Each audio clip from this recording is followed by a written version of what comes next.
Are you curious about financial literacy? Then take a look at Professor Anthony RIVIECIO's new program on Parrot TV. It's called Financial Focus University. This is an excellent program to learn about questions related to your own finances post-COVID, and how you can manage your money, how you can work with your tax situation.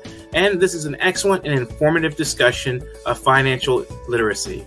With Professor Anthony RIVIECIO, your financial problems will be solved at Parrot TV with Financial Focus University. Good evening, everyone. It is 5 p.m. Welcome to class. Welcome to Financial Focus University. I am your instructor for today. My name is Professor Anthony RIVIECIO. I am currently the founder of a wonderful money management firm called the Financial Advisors Group. I'm also the current CEO to an internet financial advisory firm called RIVIECIO Financial Advisors. And some might know me as a professor of business and finance at both Herbert H. Lehman College and at Monroe College, except for this summer because I'm on summer break. So, ladies and gentlemen, welcome. We have a wonderful show for you today. We have 3 segments where we're going to fill you up with financial news, financial market information, and personal finance. Our first segment has to do with Bidenomics. So how did the markets do for the week? Ladies and gentlemen, get ready, because I can tell you now, your guess is as good as mine, but we got the answer in a few minutes. Our second segment is our personal finance segment. And as I hope our audience, continues to remember, we have for the last several weeks been covering different types of income tax planning, whether it has to do with individuals and families, whether it has to do with estate planning, whether it has to do with other different types of planning. But this week, I think is very important because anyone that has a business, whether it's an internet business, a home-based business, or a storefront business, we're going to talk about small business tax deduction. So get your pen and pad ready. And then our last segment, ladies and gentlemen, is the professor's opinion. Yes, I have one, and I'm going to share it with you, but I hope you join me. I don't know if you're aware, but now we have gambling and drugs in our economic society today. Should we? How much is it worth? Is it worth having it? We'll talk about that in a few moments. Let's start off with our first segment, learning about financial news and market information, our Bidenomics segment. So, ladies and gentlemen, as we talk about our economic indicators for the week that make up our financial markets, let's talk about how busy the week was. A lot of market information came in. When we go to the next slide, you'll see some of those areas that will be outlined. You'll see, for example, that productivity was measured this week going down at 7%. You'll also see, ladies and gentlemen, that labor costs have gone up very significantly. They've gone up 11%. You'll also see, ladies and gentlemen, that inflation numbers have come and hit us. And we will talk about a little bit more about that in a moment. You'll see, for example, the PPI, which is a producer price index from the producer, right? Basically reading the inflation charts that came out this week said that inflation month over month was at 0%. And our president, Joe Biden, couldn't wait to get on the air this week and tell us that inflation was at 0%. What he forgot to tell us, ladies and gentlemen, and of course the market responded to it, was yes, it went month over month 0%. But ladies and gentlemen, remember, less than a year ago, inflation was at 2%. And as we know from our programming, that year over year now, inflation is at 12%. So if month over month it went up to 0, so it's still now at 12%, well, is inflation solved? People are still trying to figure that out, ladies and gentlemen. But jobless claims also went up this week.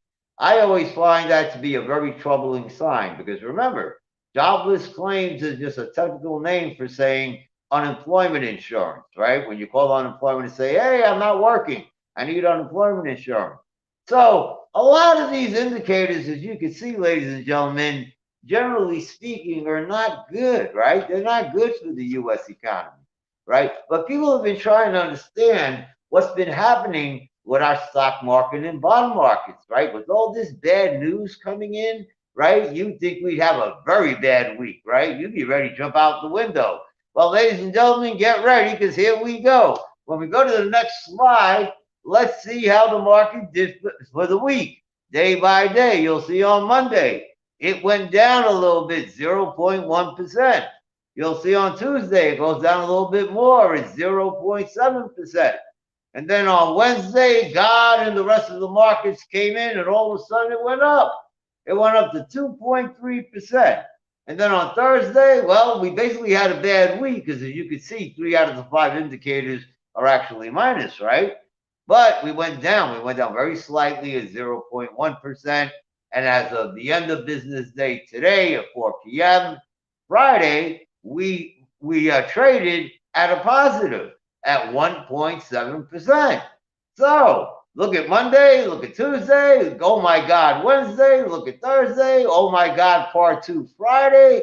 Starting to look good, right, guys? I said the news was bad, the numbers look good. What does it all mean? Let's go to the next slide.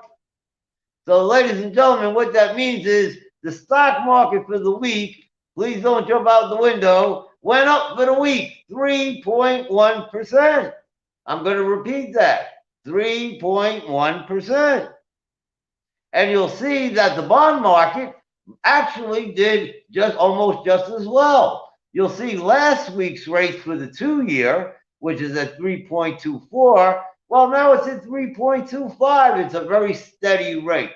Of course, our audience members know that the steadier, the better, right? In a perfect world, it's supposed to go straight up.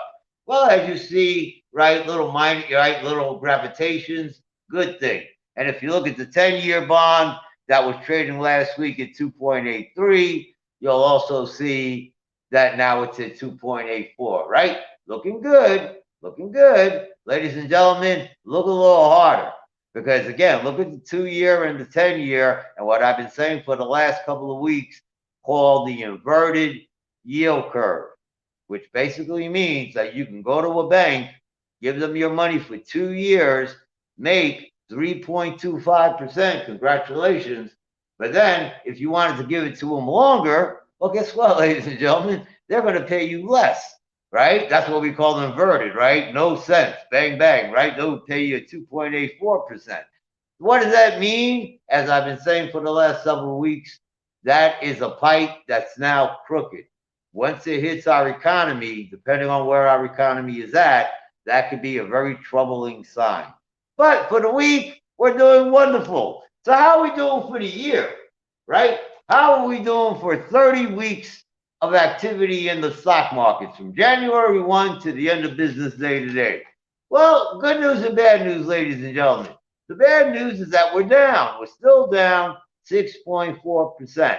But of course, our audience members know we are going up on that downside every day, right? God bless Joe Biden, right? We went from really having an early part of a bad year, and don't ask me how we're having a good year, because you see all the news is bad, right?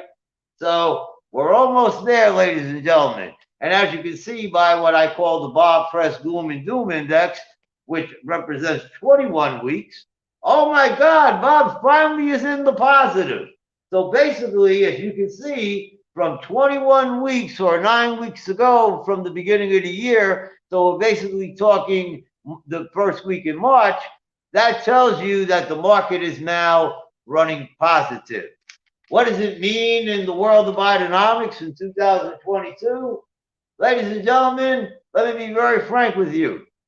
I don't have a clue, and neither does your financial advisor. So be prepared, be prudent, be smart, and if you need any help, feel free to reach out. Ladies and gentlemen, we'll be back in a moment. In a world where the quality of information available to poorer communities is doctored, tainted, and sometimes regressive, where the words fake news have come to mean other people's opinions. It is vital to rely on news platforms with journalists who have feet on the ground and can report the truth. New York Parrot, a New York-based national and global news outlet, is changing the narratives of media operations. We focus on the news that matters, like self-empowerment, entrepreneurship, finances, health, security, politics, and more. We strive to curb violence, racial and economic discrimination, and to promote peace and socio-economic development of multiculturally diverse world. As we give voice to the people, we also give your business a voice and make it heard. Get your products and services off the ground by advertising on our fast-growing platform. With so much of daily visits to New York Parrot, you can't afford to be invisible to prospective clients on the website they trust the most. Our posts reach millions of people across the New York State and around the world. Advertising on our new site will unlock an audience of thousands of potential customers on your doorstep. New York Parrot is born to prosperously speak tomorrow for the voiceless.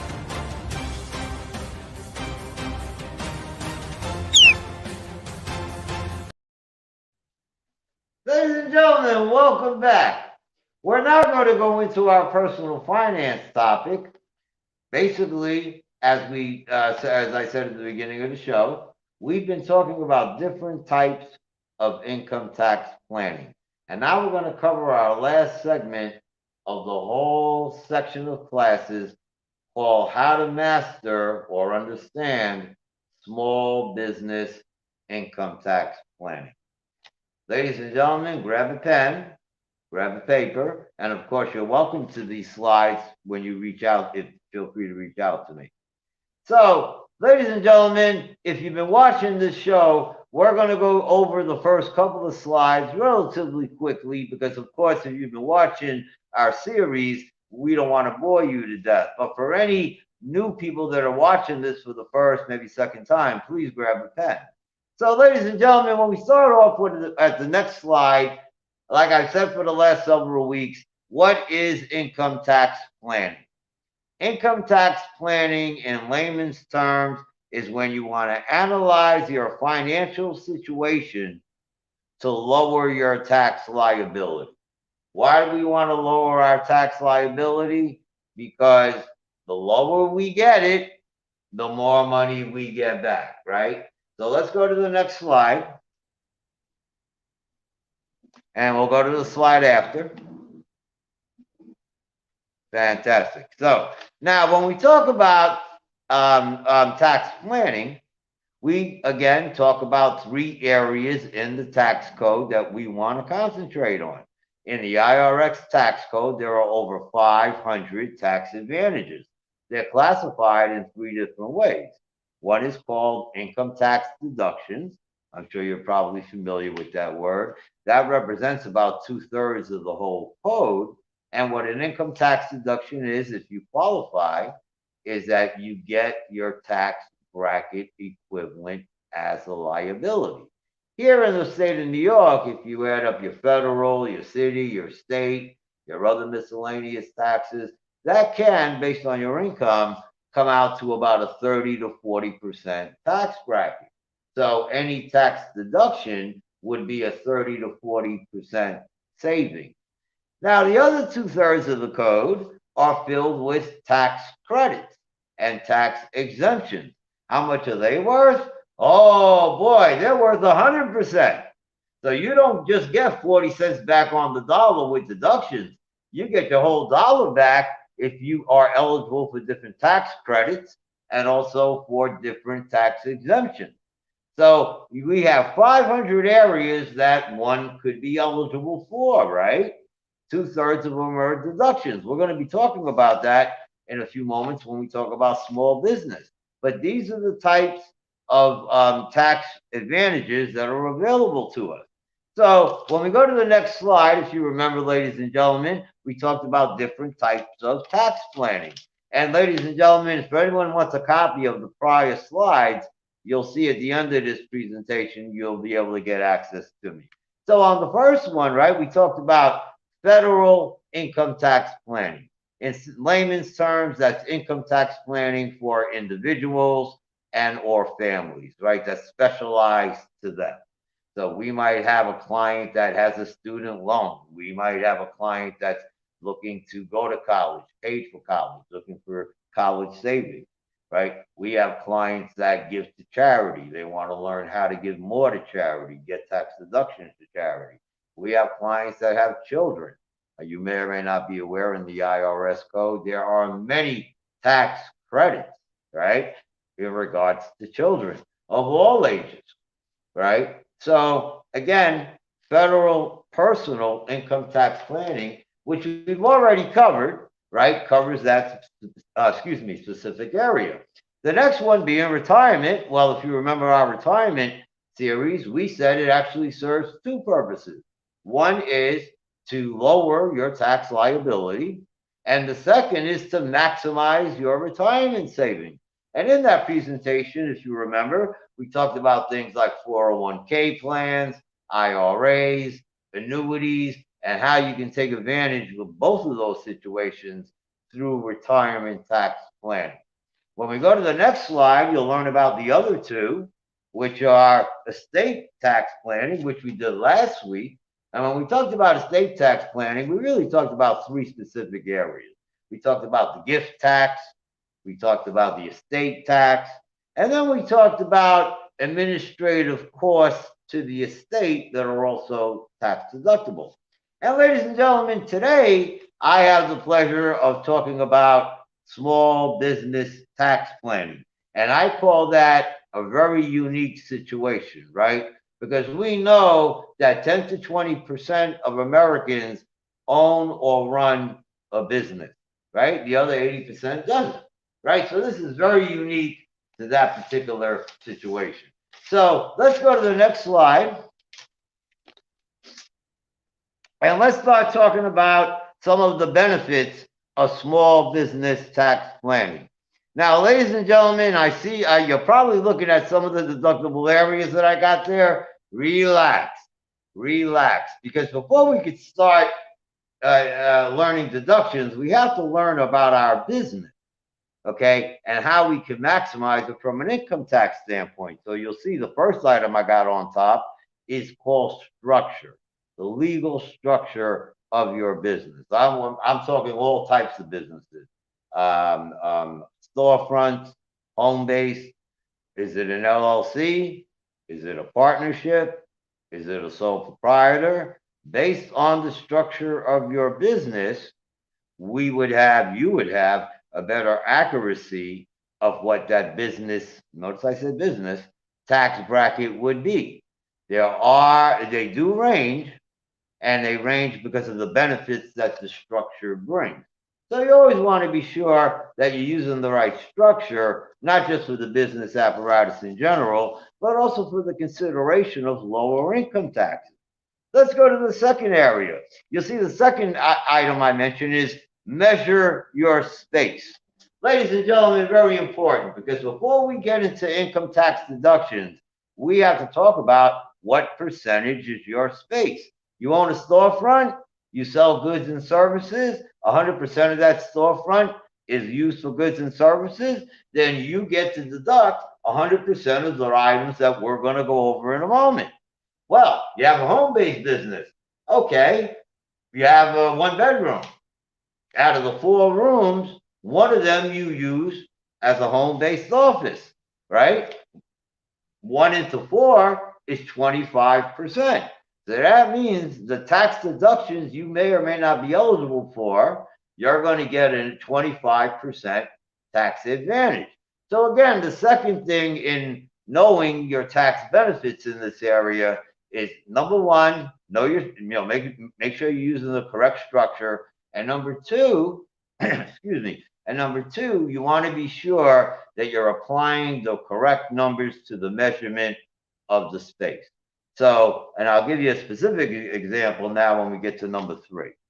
Now, ladies and gentlemen, number 3, you should know that in the small business tax deductible areas, there are over 24 different areas that apply to small businesses. And if I did all 24 here, we would have at least an hour-based show. And we'll probably do that towards the end of the year. But what I did do was I covered what I call the Big 10, right? The Big 10 that I think are the biggest expenses to all types of businesses.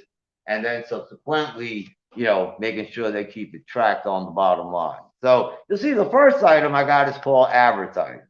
What is advertising? When we talk about advertising, we talk about promotion, right? Yes, we're talking about big types of advertising, radio advertising, TV advertising.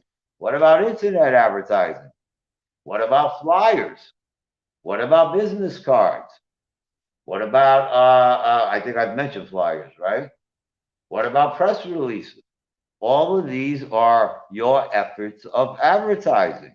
And depending on your measurement, right? If you do it in the form of a storefront, then 100% of that effort is fully tax deductible. If you do it as a home-based business, using my example of 25%, well, then 25% of that final number is tax deductible. So you understand that measurement. Second area, car expenses. Ladies and gentlemen, listen to me carefully. The IRS says that there are two ways to measure how you travel. One is called traveling, which you'll see on the right-hand side. We'll go over that in a moment. And then the second one is car expenses. Now, if you use your car up to a certain period during a calendar cycle, then the following areas could be considered tax deductible when we talk about your car. Things like car insurance, things like gasoline, things like car repair, things like car tolls, things like, what do you call that there? Forgive me, ladies and gentlemen, car registration, right? All of these things, if you use your car for your business, those areas would be deductible. The next area, ladies and gentlemen, home mortgage. Well, if you have a storefront, you can't put down your mortgage, right? But if you have a home and you're using a portion of that business for a home, which many Americans do, then you're allowed to put down your home mortgage. But you say, oh, but I do it in an apartment. Well, ladies and gentlemen, guess what? The rent is also tax deductible. And that rent applies whether it's a home-based business or a storefront. All rent is tax deductible. Let's talk about repairs, right? Whether it's a home-based business, a storefront business, repairs, trust me when I tell you, happen when you least expect it. And of course, you have to pay for it. And when we pay for it, sometimes it's always a little on the high side, right? We get a little mad, but that's the area that expense goes into. Notice I use the word expense, ladies and gentlemen. Now, supplies and equipment. I'm going to take a moment on this because I want to be able to explain to you that could you put them together? Technically, you can, but I would strongly recommend you don't for IRS reasons. So then people don't understand, well, then what's the difference? Ladies and gentlemen, this is the difference very, very simply. I am sitting here in front of a desk, right? You guys hear that? That's equipment. If I open the drawer, there are file cabinets in there, right? That is the supplies. If I open this side of the drawer here, that's equipment. If I open the drawer, I'm going to find pens. I'm going to find paper. I'm going to find pencils. I'm going to find staples. Those are the supplies. I have a computer. I work with a computer. That computer is equipment. What do I put in the computer? I put software in the computer. That, right? That is supplies. So again, supplies and equipment. Okay. Travel and meals. Ladies and gentlemen, well, if you don't use your car, how do how else do you travel? Public transportation? Do you take those yellow taxis, green taxis, or burgundy taxis, whatever they are? I hope you're keeping track of those expenses. Meals of the same ilk. If you're out traveling and you eat, that is tax deductible. If you're home and you eat, we know a portion of that is also tax deductible. Utilities, yet, ladies and gentlemen. You know, in the old days, we would consider utilities gas and electric. And yes, today, gas and electric are utilities. But guess what, ladies and gentlemen? So is the internet service. So is a telephone. So is a water bill, right? So utilities today get much more engrossed. And to give you an example of how all this works, ladies and gentlemen, let's say that your small business grossed $20,000, right? Keep the number simple, right? You're a small business just starting off, you gross $20,000. But just using those 10 items alone, and again, there's actually 24. Let's say you have $15,000 of expense, right? So 20,000 minus 15, you made a profit of 5,000. What do you get taxed on? You get taxed on the 5,000, not the 20, because you, as a business, you get taxed on the net. What's the difference between 5 and 20, right? Because if you were a W-2 employee, you would be taxed on the 20, right? So what's the difference between 5 and 20? I'll keep it in layman's terms. It's called your pocketbook. It goes to you. So, ladies and gentlemen, I hope we covered as much as we could during this segment. I want to thank you for joining us for our whole income tax segments. And if you want any version of any of our slides, feel free to give us a call. We'll be back in a moment.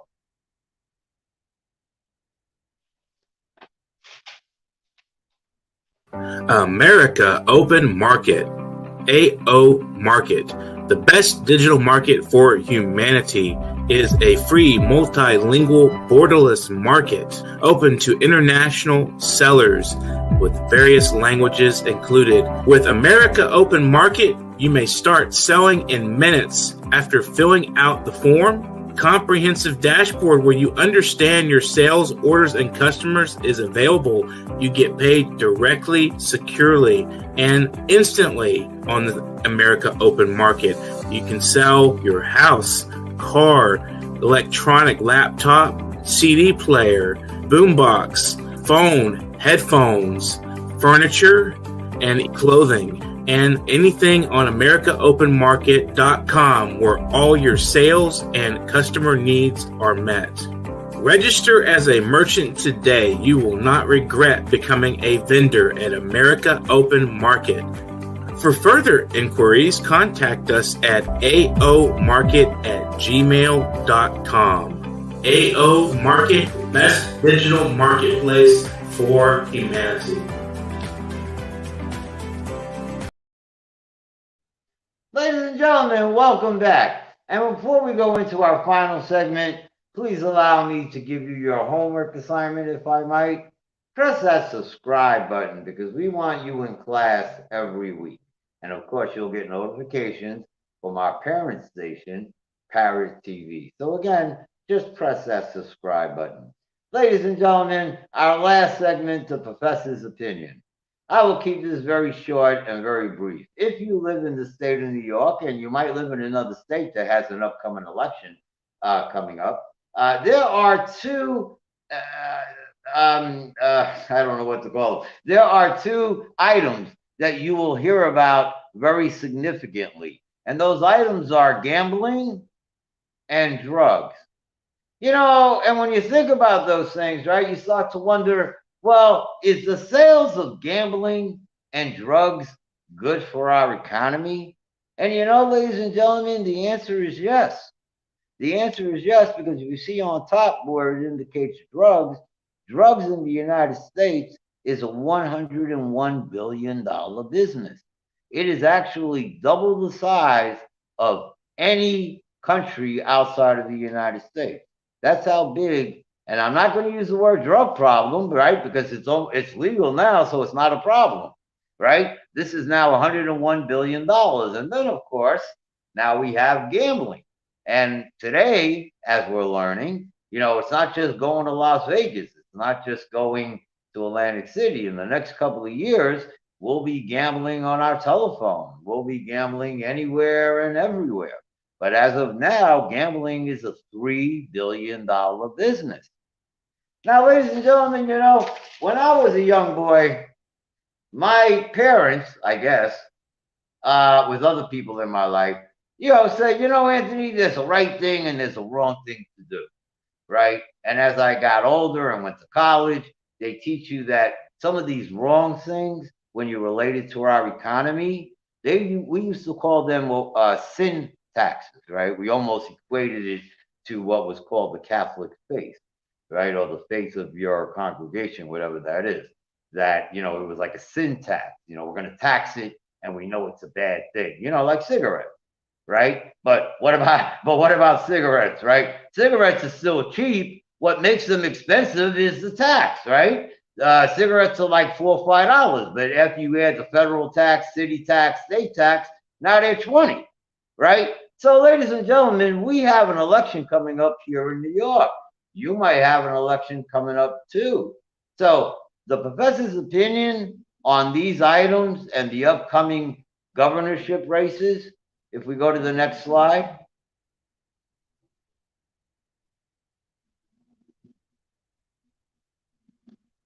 Well, we're going to get to the next slide, I hope. Ladies and gentlemen, please make sure you vote with your conscience. Have a great night. Be financially focused. Have a great weekend. Press that subscribe button. Have a good night. Do you know that there is a publishing company that wants to make life easier for you as a writer? This publishing company is called World Inkers Printing and Publishing. We publish in all different languages, and we're looking for writers of all genres, all formats. We're looking for scholars, ghostwriters, playwrights, poets, short fiction, novelists, you name it. We're looking for anybody who is interested in writing and the craft of writing to be in touch with us. You can reach us at info.worldinkers@gmail.com. With World Inkers Printing and Publishing, you do not require a lot of money to publish with us. Contact us today at info.worldinkers@gmail.com. Become a winner with other authors at World Inkers Printing and Publishing. Give us a shot. We will surely finish you. Today, in a world where the quality of information available to poorer communities is doctored, tainted and sometimes regressive, where the words fake news have come to mean other people's opinions, it is vital to rely on news platforms with journalists who have feet on the ground and can report the truth. New York Parrot, a New York-based national and global news outlet, is changing the narratives of media operations. We focus on the news that matters, like self-empowerment, entrepreneurship, finances, health, security, politics, and more. We strive to curb violence, racial and economic discrimination, and to promote peace and socio-economic development of multiculturally diverse world. As we give voice to the people, we also give your business a voice and make it heard. Get your products and services off the ground by advertising on our fast-growing platform. With so much of daily visits to New York Parrot, you can't afford to be invisible to prospective clients on the websites they trust the most. Our posts reach millions of people across the New York State and around the world. Advertising on our news site will unlock an audience of thousands of potential customers on your doorstep. New York Parrot is born to prosperously speak tomorrow.